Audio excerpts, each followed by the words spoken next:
Hello, welcome back to our online class. Now we study on contextualizations. Last semester we studied about contextual theology of mission. There we focus more on the philosophical aspect and theological aspect of contextual theology. But in this semester we focus more on strategies of contextualizations. So our subject is contextualization in mission. In the first class, we already discussed the principles of contextualizations and the biblical basics and foundation of contextualizations and the mothers of contextualizations. Since we focus more on practical methods and practical strategies of contextualizations in the field, in this class we focus more on practical the practical strategies of contextualizations.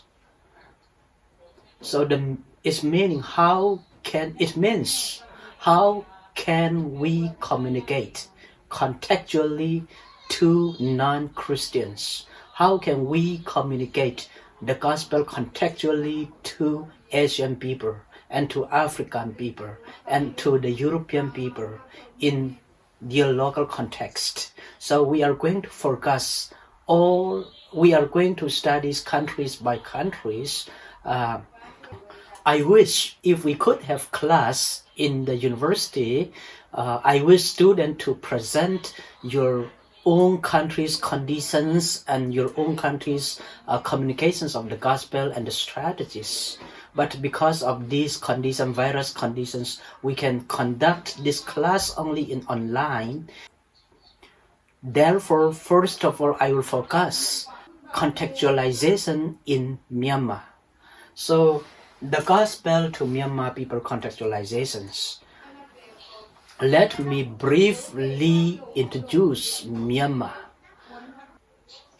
Myanmar has around 52 million populations, and Myanmar is composed of 8 major tribes, and which are subdivided into 135 ethnic groups and dialects.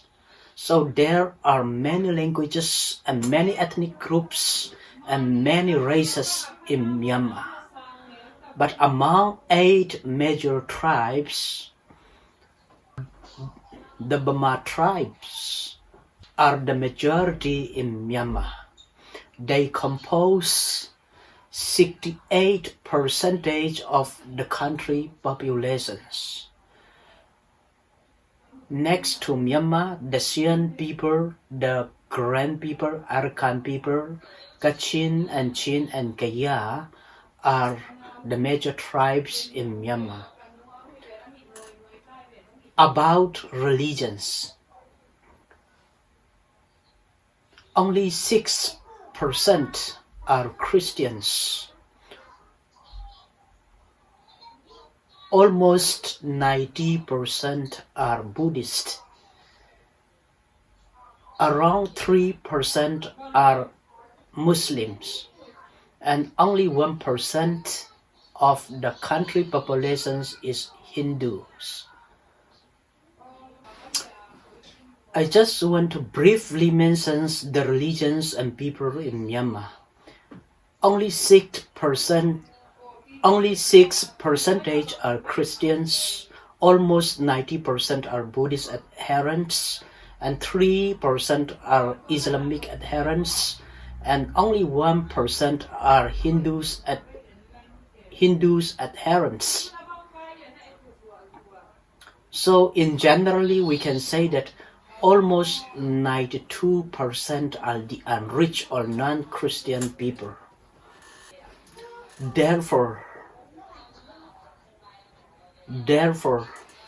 communicating the gospel to the Myanmar people or reaching the unreached people of Myanmar with the gospel of Jesus Christ is the unfinished task and the great commissions of our Lord and Christian mission organizations, churches, ministry, and individual Christians are responsible to reach these neighbors, our neighbors, with the gospel of Jesus Christ.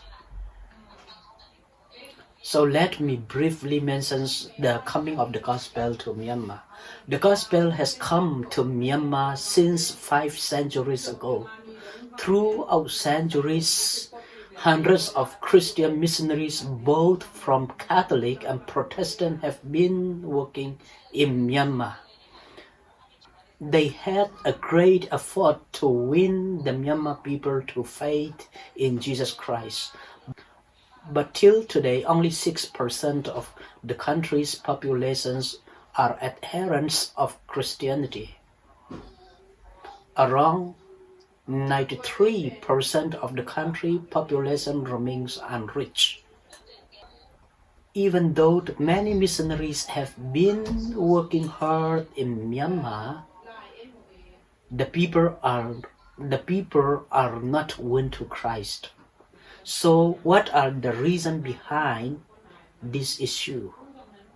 In other words, why it is so hard to win the Myanmar people to Christ? Here I make research and find out 3 main reasons. The first one is doctrinal contradictories. The first one is doctrinal contradictories. Doctrinal contradictories.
What are the reasons behind this issue, or what are the hindrances to win the Myanmar people to Christ?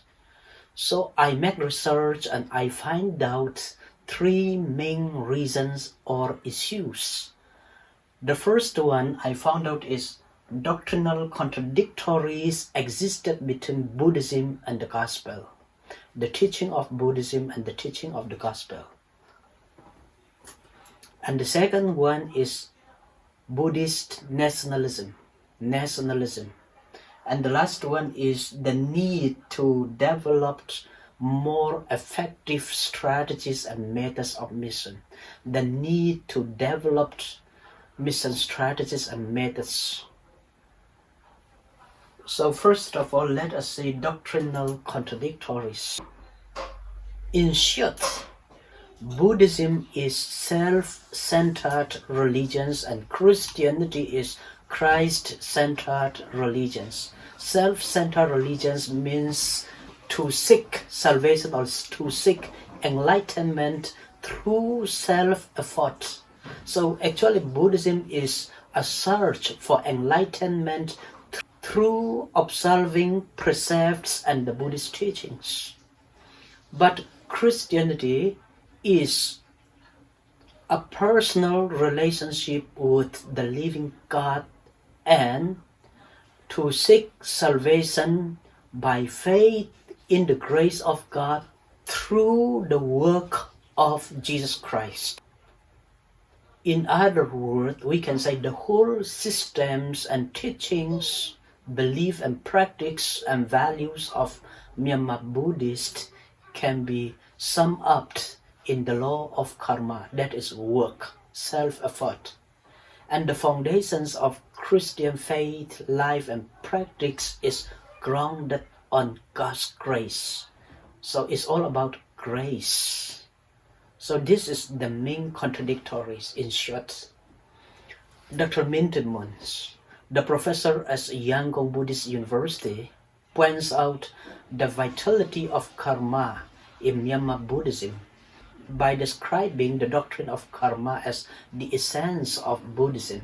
He mentions that the principles of karma and its effect is essential doctrine of Buddhism, and one can become a true Buddhist only when one understands and believes in karma and its effect. Let me repeat it. He correctly points out the vitality of karma in the Myanmar Buddhism by describing the doctrine of karma as the essence of Buddhism. He mentioned that the principles of karma and its effect is an essential doctrine of Buddhism, and one can become a true Buddhist only when one understands and believes in karma and its effect. That means Dr. Min Tim Mon identified Buddhism with karma.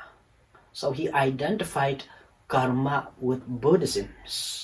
Since the true identity of Myanmar Buddhists is found on the law of karma, the Buddhist people of Myanmar can be known as the Buddhist people of Myanmar can be known as the karmic people. Therefore, today in this class we will focus the gospel to karmic people, contextual theology of mission in Myanmar. So let us continue the first issue. Doctrinal contradictories existed between Buddhism and the Gospel. Myanmar, a land of pagoda, a nation dominated by Theravada Buddhism for centuries, has been incredibly influenced by the belief of karma. For Myanmar people, karma is a way of life. It is their social, religious, and philosophical system of thought. All conditions and status of persons can be perceived in Myanmar Buddhist mind as the consequence and the result of the initial karma of that person. The key concept of Myanmar Buddhism is dependent co-originations. That means all things exist as network of interrelated connections and causes. All things exist as networks of interrelated connections and causes. In the concept of Myanmar Buddhism, there is no concept of supreme being or creator.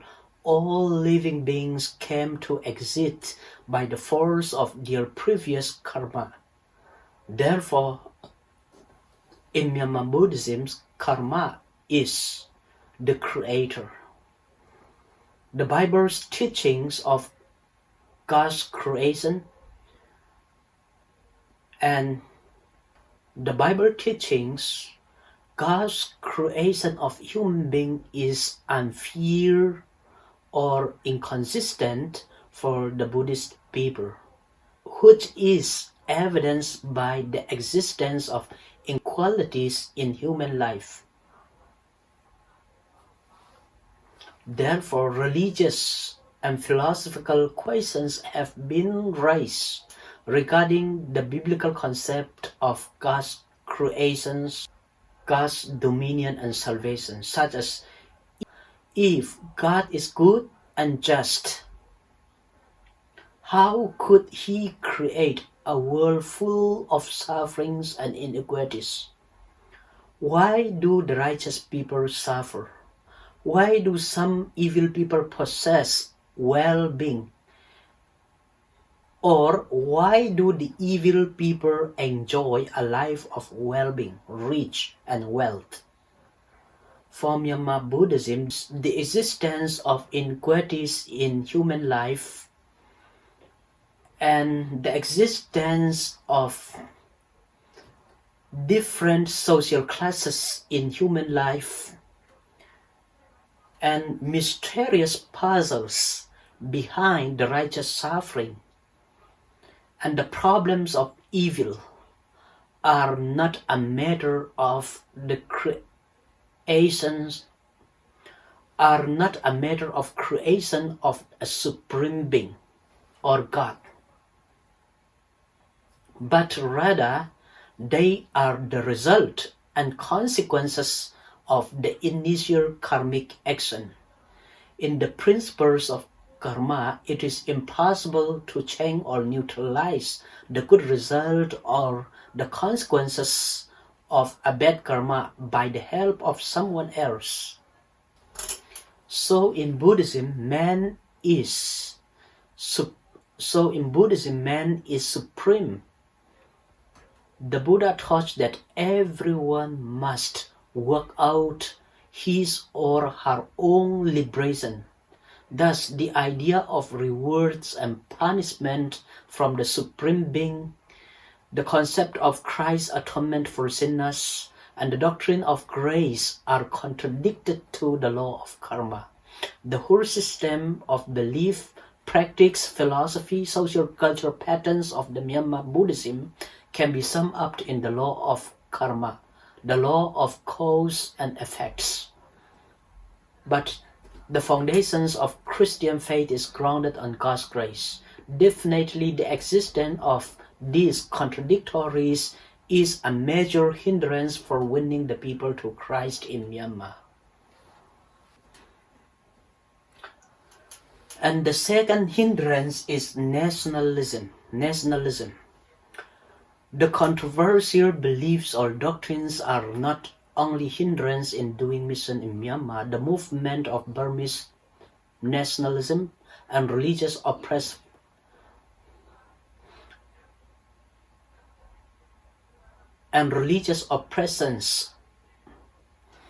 the movement of Burmese Buddhist nationalism and religious oppressions are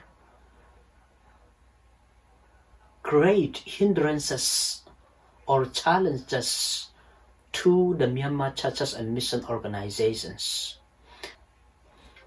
Ever since the British colonizers invaded Myanmar in 1824, the first invasion, the Myanmar Buddhists strongly opposed Christianity as Western and colonial, the religions of British. Indeed, Theravada Buddhism was adopted as the state religion of Myanmar during King Anortha in 11th century, and it was defended and propagated both orally and writings by kings and monasteries throughout the following centuries. They strongly identified their nationality in their religions by saying to be a Burmese is to be a Buddhist. To be a Burmese is to be a Buddhist. They identify the race Burmese with religions Buddhists. The people who believe in other religions or the people who embrace other religions, especially Christianity, are considered as betrayers to own nationalities and own people. Betrayal to own nationality and own people.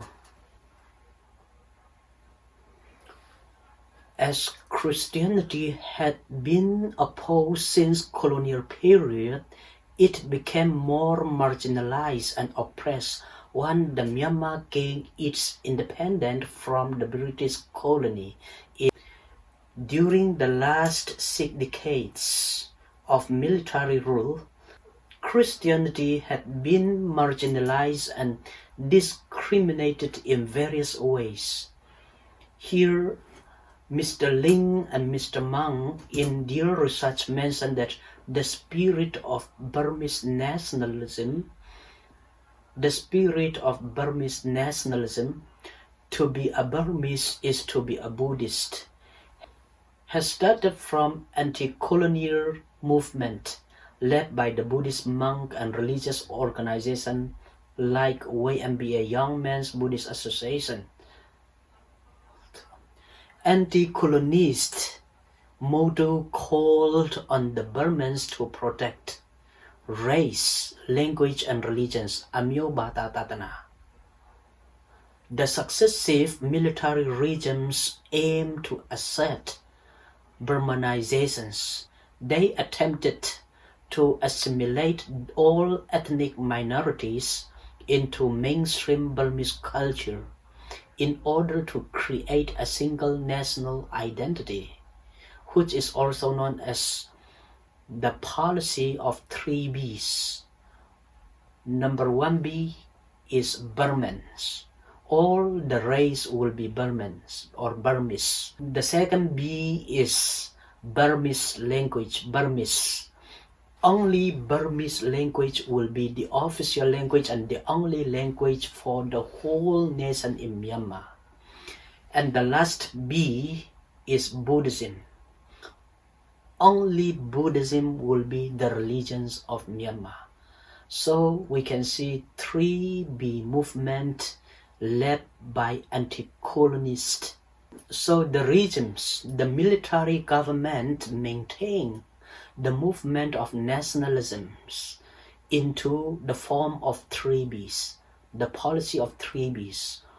All the people in Myanmar will be only one race, Burmans, and only Burmese language will be the language of Myanmar, the nation Myanmar, and only Buddhism will be the religions of Myanmar. So they attempted these Burmanizations during military rule in Myanmar.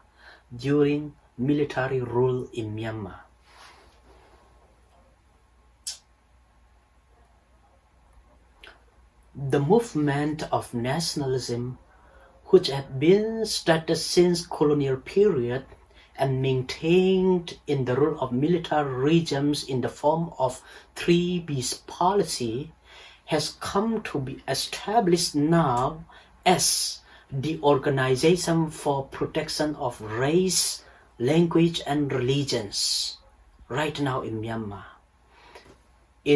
We called in a Burmese acronym MABATA.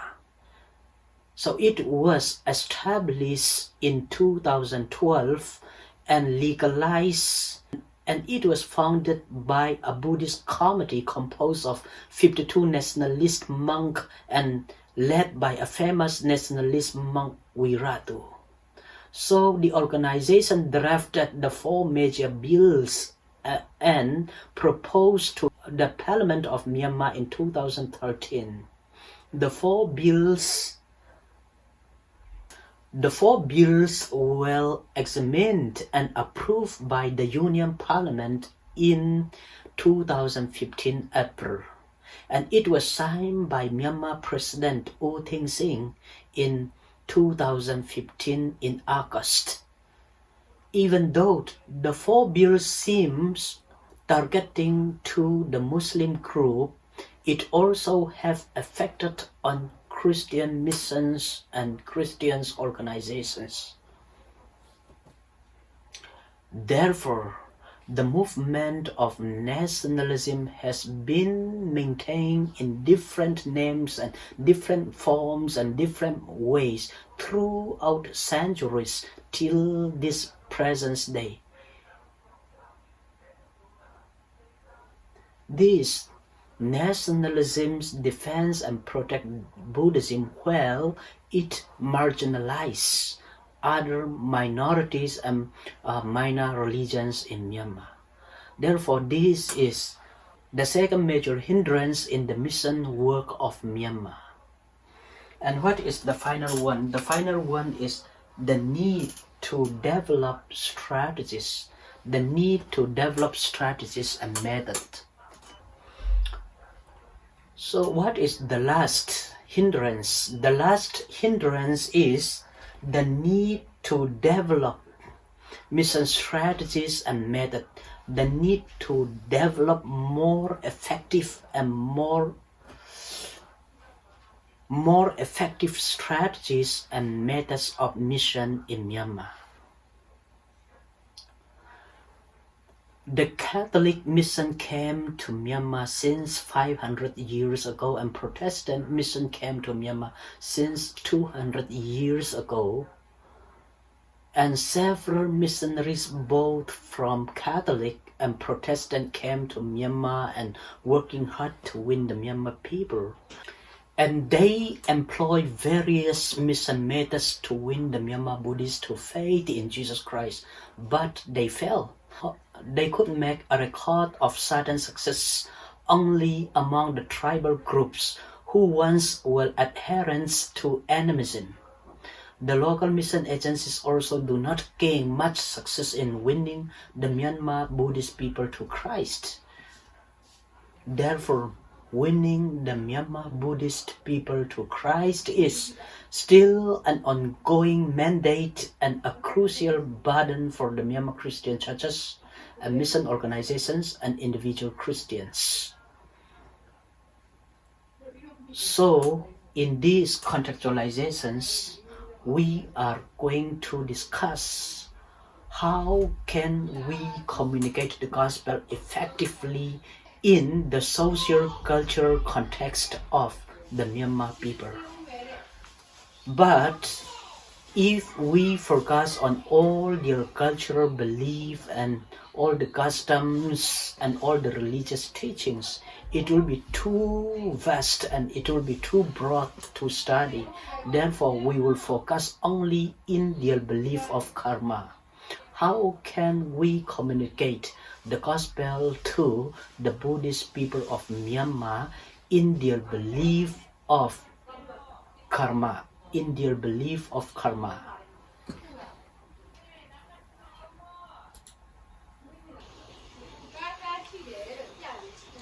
So we have just explained the three major hindrances: doctrinal contradictions and nationalisms, and the need to develop more effective strategies.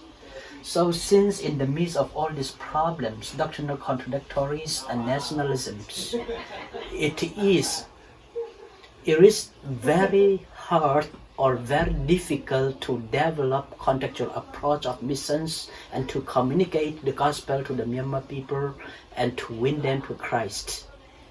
So it is difficult to develop or create effective methods of mission to win them to Christ. However, what is impossible with man is possible with God. There have been the biblical examples and outside the Bible examples of presenting the gospel by using effective local customs, belief and practice in spite of facing doctrinal controversies. Paul at Areopagus Council, Mars Hill at Athens City. He communicates the gospel in the context of Greek philosophy. He built a bridge of the gospel communication from the unknown God to God Creator. And he won many people to Christ. And we have also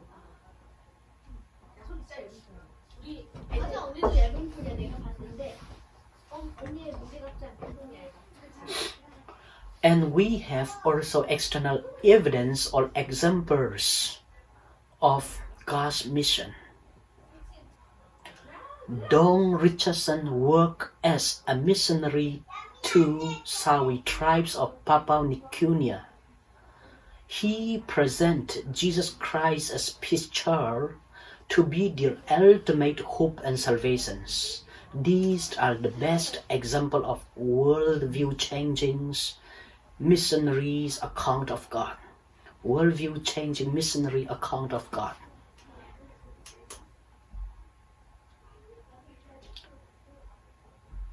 As Paul developed redemptive analogies in the context of Greek philosophies, and as Don Richardson developed redemptive analogy in the cultural belief of Sawi tribes people. Here, we can also develop redemptive analogy in the teaching of karma in Myanmar Buddhism. Therefore, we need to find out and develop redemptive analogy in the teaching of karma in Myanmar Buddhism. However, when we develop this redemptive analogy, we have to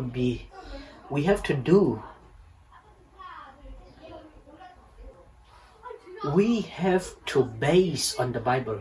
The Bible should be our standard and our criteria. In other words, we are going to contextualize the gospel in the context of the teaching of karma. However, we must be faithful to the original teaching of the gospel message. So we do not compromise the teaching of the gospel with the culture or the karmic teaching of Myanmar Buddhism.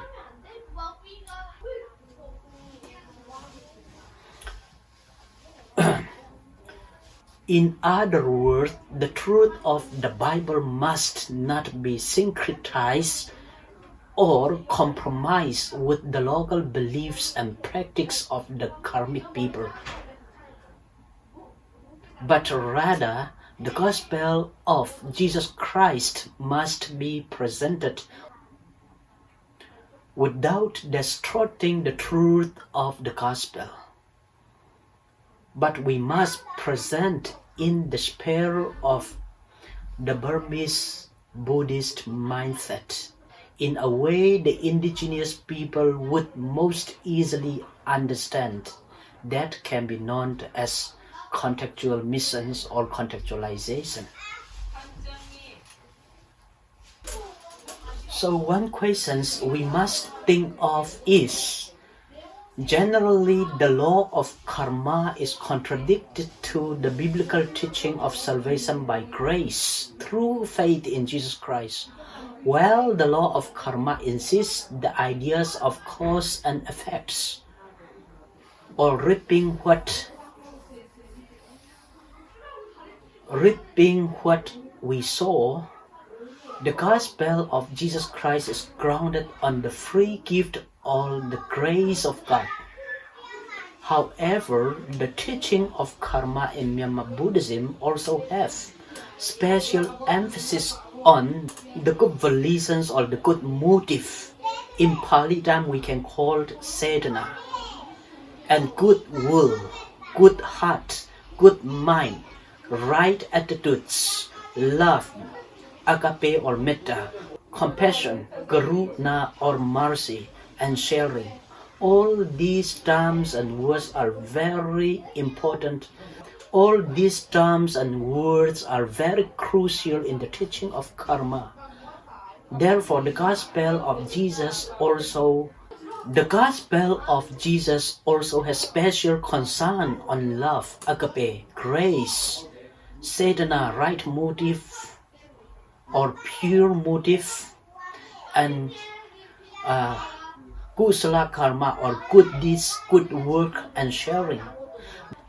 Therefore, it is possible and very essential to develop contextual theology and redemptive analogy from the teaching of karma, in spite of having some controversies between the doctrines of karma and the gospel.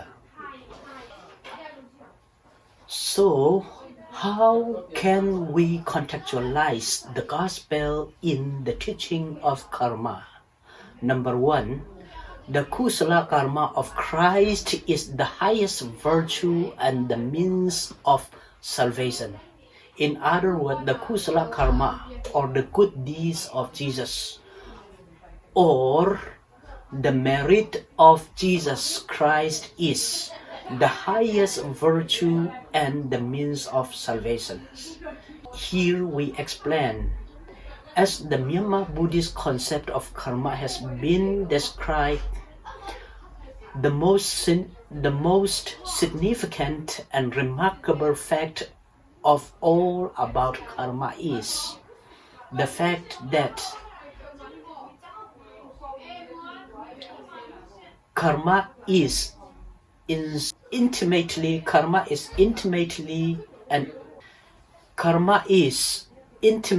and inseparably related to dana, offerings, and merit. Merit means good work. Merit means some religious virtue that we obtain through good work or good effort. So indeed, these three entities, dana, offerings, merit, and karma, are relating to each other intimately. In Buddhist teaching, dana and karma are the means to obtain merit, and karma is generated in every act of dana, which produce merits. Therefore,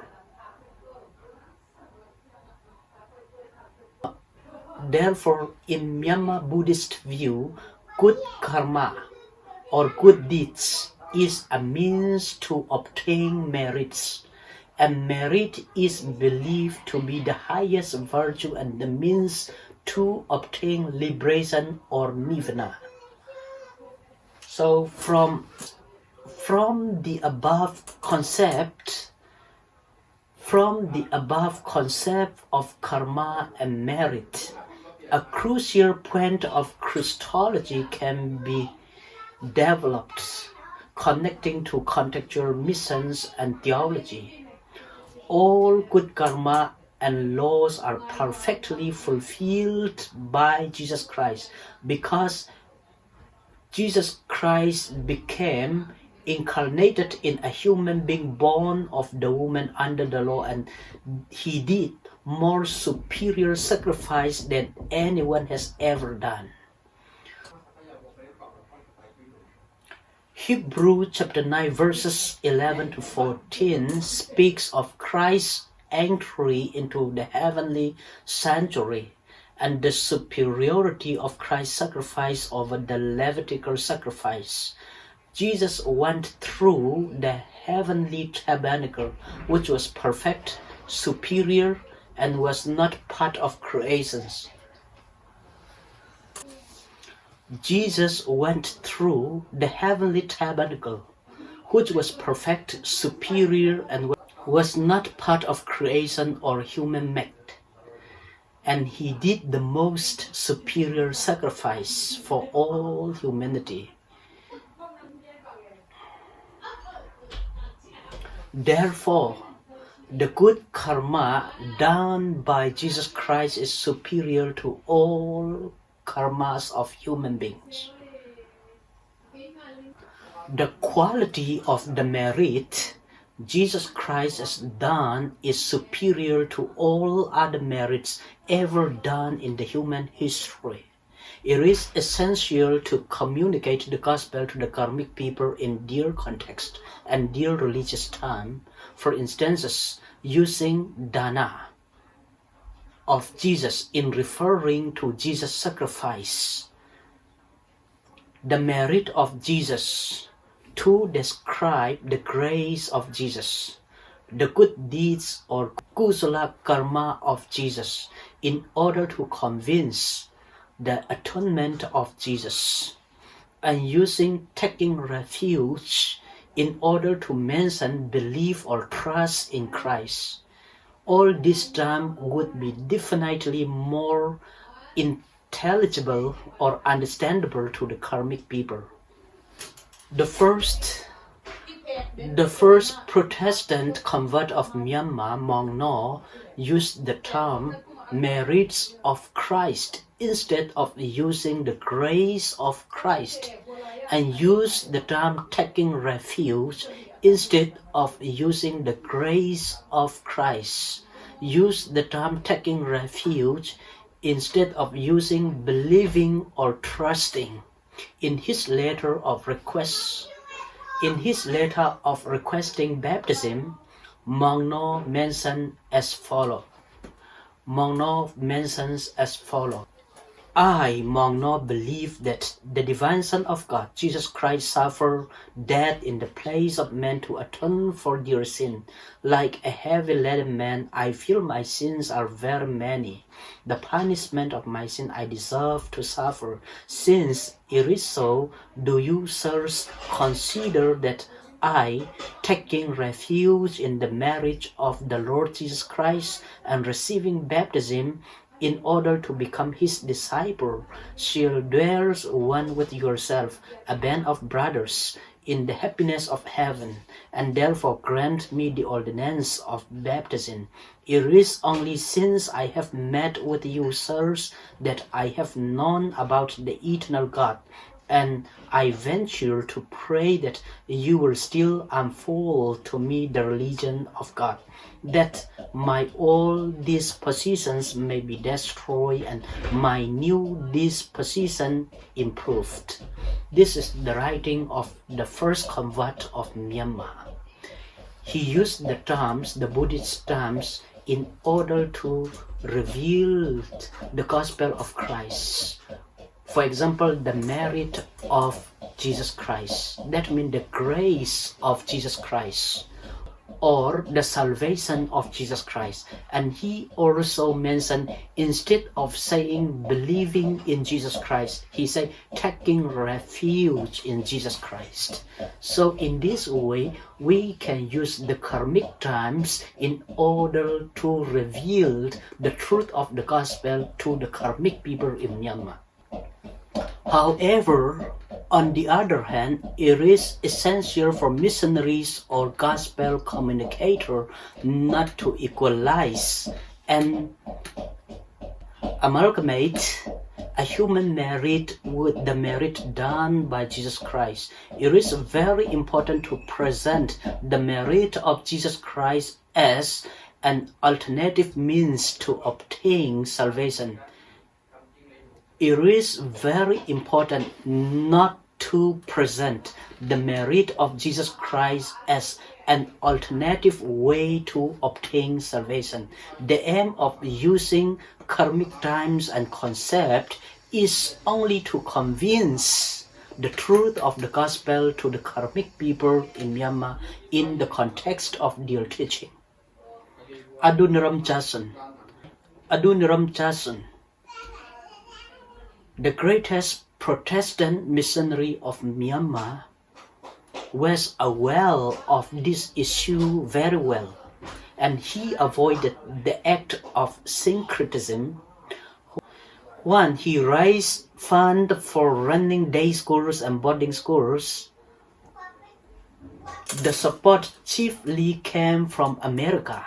He did not ask the local Burmans or Burmese people for contributions, because Buddhist doctrine of merit was so deeply rooted in the heart of the Myanmar people, so that they can think their offerings or their gifts were gaining merit with God instead of being used by his free gift.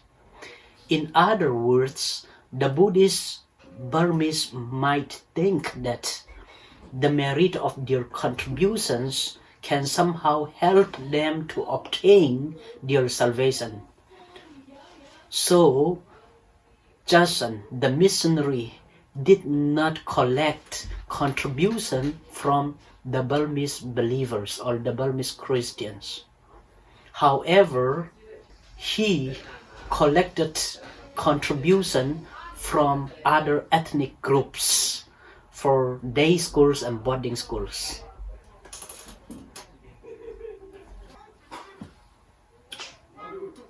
Therefore, it is essential to present the gospel of Jesus Christ's salvation in a way the karmic people would easily understand. If a Buddhist considers a human karma and human merit to be worthy and eligible to become the means of salvation, how much more worthy is the merit of the sinless man Jesus has done for all humanity?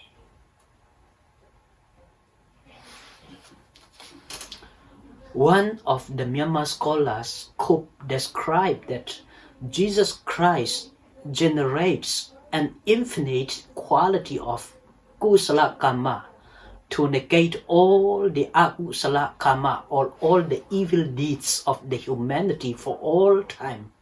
And because Jesus was God incarnate, he not only could generate sufficient kusala, but he could also transfer the merit into human beings. In fact, the kusala karma of Jesus is sufficient to obtain salvation for all people. In fact, the kusala karma of Jesus is sufficient to obtain salvation for all people of all times, as Cope described. Therefore, the saving grace of God is superior to all human merits and good deeds or kusala karma because it has the perfect quality which cannot be earned by human merits or human efforts. The highest virtue of all virtues and the most superior merit of all merits are embodied in the person, the life, and the work of Jesus Christ. Therefore, presenting Jesus Christ as the author and the accomplishers of good karma or good deeds and merits is effective methods of contextualizations in Myanmar. And presenting Christ as the highest virtues and the means of salvation would be definitely an effective way of communicating the gospel of Jesus Christ to the karmic people in Myanmar.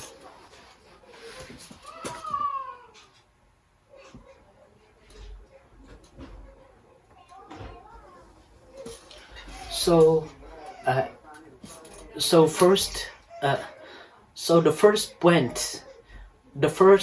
first theological point has been mentioned.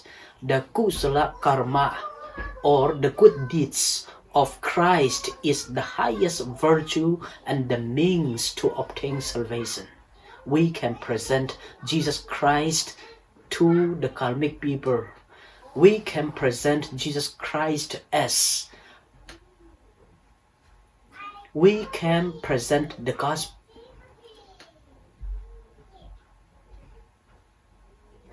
In presenting the gospel of Jesus Christ to the karmic people,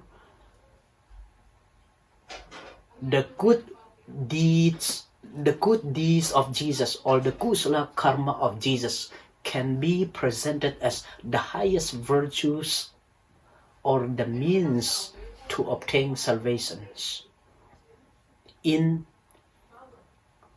the context of karma teaching, in the context of karmic teaching.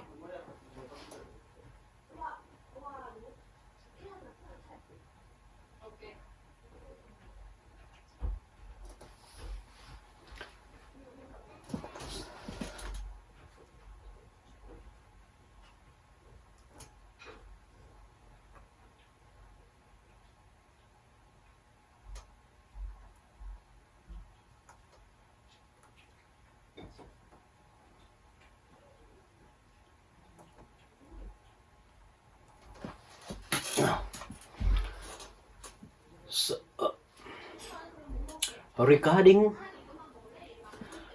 presenting Jesus Christ in the context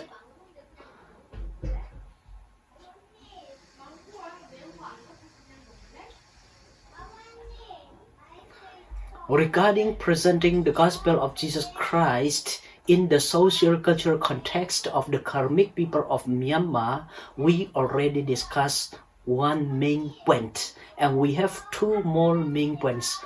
We will discuss in the next class. Now we stop here our class and see you in next class. God bless you all.